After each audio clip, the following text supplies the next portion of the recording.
Hello and welcome everyone, my self Shubham. आज हम लोग देखने वाले हैं कक्षा 10 समांतर श्रेणी प्रश्नावली 5.2 की प्रश्न संख्या 19 को। इसके पहले बाकी के क्वेश्चन को यदि आपने नहीं किया होगा तो प्ले लिस्ट से कर लीजिएगा। वहां पर बाकी के क्वेश्चन जो करा दिए गए हैं वो बहुत ही इंपॉर्टेंट है।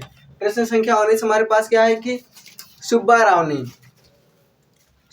ने 1995 में 5,000 की मासिक वेतन पद कार्य आरंभ किया। 5,000 के मासिक वेतन पद कार्य आरंभ किया और प्रत्येक वर्ष 200 की वेतन वृद्धि प्राप्ति की।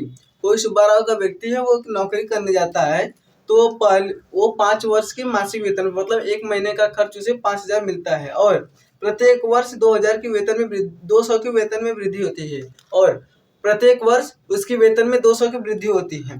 तो किस वर्ष उसका वेतन 7,000 हो जाएगा, तो हमें बताना है कि किस वर्ष उसका वेतन 7,000 हो जाएगा। तो यदि हम इसके लिए इसका हल करें, देखिए पहले वर्ष गया तो उसका कितना था 5,000 और उसके बाद यदि अब 1995 में 5,000 था, 1996 में कितना होगा 5,200। क्यों? क्योंकि प्रत्येक वर्ष 200 उसका बढ़ जा रहा है, तो यानी 5,200।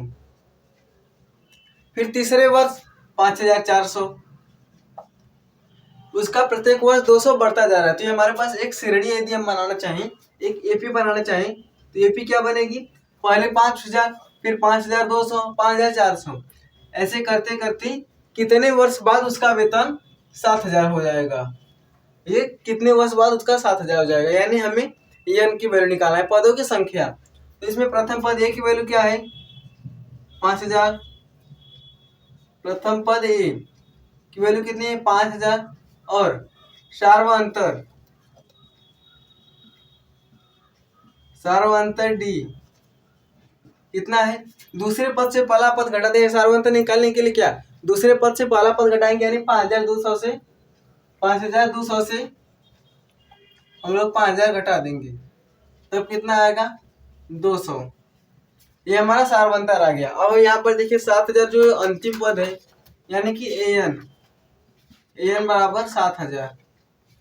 अब हमें निकालना है पदों की संख्या, किस वर्ष बाद कितने वर्ष पश्चात उसका वेतन 7,000 हो जाएगा। तो यह निकालना है, इसके लिए सूत्र होता है एन बराबर A plus N minus 1 into D, जहां पर एन की वैल्यू क्या है 7,000, एन अंतिम पद, ए क्या है प्रथम पद, एन क्या है पदों की संख्या और डी क्या है सार्वंतर। देखिए हम आपको बार बार इसलिए बता रहे हैं क्योंकि यदि आपकी बोर्ड एग्जाम में यही सूत्र पूछ ले कि nवें पद का सूत्र क्या होता है और 2 नंबर का आ गया और आप डायरेक्ट ये सूत्र लिख देंगे तो फिर बस आपको 1 नंबर मिलेगा। उसके बाद यदि आप लिख दें कि एन क्या है अंतिम पद, ए क्या है प्रथम पद, डी क्या है सार्वंतर, यदि आप ऐसे लिख देंगे तो ज्यादा बढ़िया रहेगा।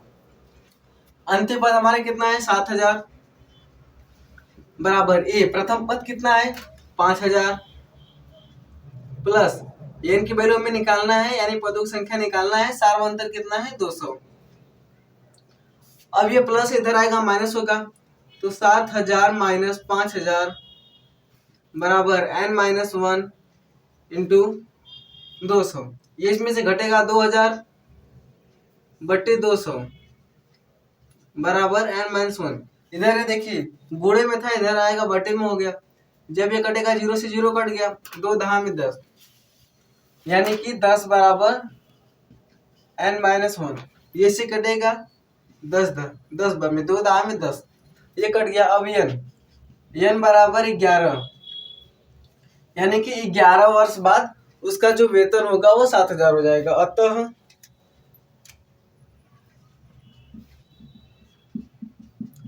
ग्यारह वर्ष बाद वेतन 7,000 हो जाएगा। अब कभी कभी देखिए ऐसे भी हो, आपसे कितने वर्ष बाद न पूछे कि किस वर्ष में यदि उसका वेतन 7,000 होगा, किस वर्ष में पूछेगा। तो पहले देखिए क्या था कि 1995, उसके बाद 96, 97, 98, 99, फिर 2000, फिर 2001, 2002, 2003, 4 और 5। अब कितना वर्ष देखिए, ये पहले वर्ष का है, ये दूसरे वर्ष, तीसरे वर्ष, चौथे, पांचवें, छठवें, सातवें, आठवें, नौवें, 10वें, 11वें, यानी 11वीं 2005 में उसका वेतन किस वर्ष 7,000 होगा? 2005 में उसका वेतन 7,000 होगा। तो इसके बाद आप 11 वर्ष बाद या 2005 में या नहीं तथा 2005 में वेतन 7,000 हो जाएगा। तो आप लोग इसका स्क्रीनशॉट ले लीजिए।